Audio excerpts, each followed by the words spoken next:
Hello guys, আসসালামু আলাইকুম। আমি ইলিয়াস মুন্না।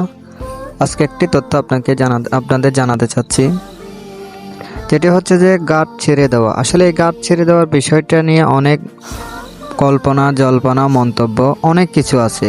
আসলে এই গাঁট ছেড়ে দেওয়া বিষয়টি নিয়ে মূলত আমি যতটুকু জেনেছি বা জানি সেগুলো নিয়ে আপনাদের কাছে তুলে ধরার চেষ্টা করেছি।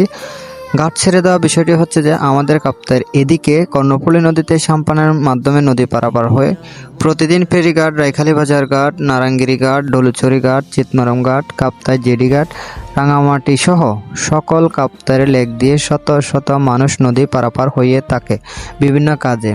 এলাকার মানুষ ও এলাকার বাহিরের মানুষও পারাপার হয় এই ঘাটগুলো দিয়ে। অনেক সময় সাম্পানের মাঝিরা যাত্রীদের বলেন ভাড়া দিতে হবে না। আমরা যারা স্থানীয় তারাই জানি কোনো ব্যক্তি ঘাট ছেড়ে দিয়েছে তাই ভাড়া দিতে হবে না, কিন্তু বাহিরের কোনো যাত্রী বিষয়টি বুঝে উঠতে পারে না। ঘাট ছেড়ে দেওয়া ব্যাপারটা হলো, কোনো ব্যক্তি অসুস্থ হলে তার আরোগ্য লাভের জন্য তার আত্মীয় স্বজন অথবা কোনো মানুষ তার যে কোনো সমস্যায় মানত করেছে, তাই এক বা কয়েকটি পারাপারের ভাড়া মাঝিকে দিয়ে দেয়। যে মাঝিদেরকে ভাড়া দিয়ে দেয় সে মাঝিরা যাত্রীদের থেকে কোনো প্রকার ভাড়া নেয় না, তার ভাড়া ছাড়াই নদী পারাপার করে দেন। এটাকে বলা হয় মূলত ঘাট ছেড়ে দেওয়া।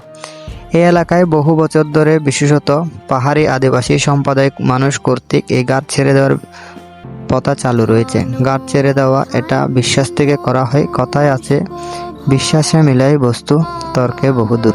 আমি জানি না এই ঘাট ছেড়ে দেওয়ার প্রথা দেশে অন্য কোথাও আছে কিনা, হয়তো কোথাও আছে, হয়তো কোথাও নেই। তো আমি যতটুকু জানি বা যতটুকু জেনেছি, ছোট থেকে বড় হয়েছে এলাকায়, সেগুলোই তুলে ধরার চেষ্টা করেছি।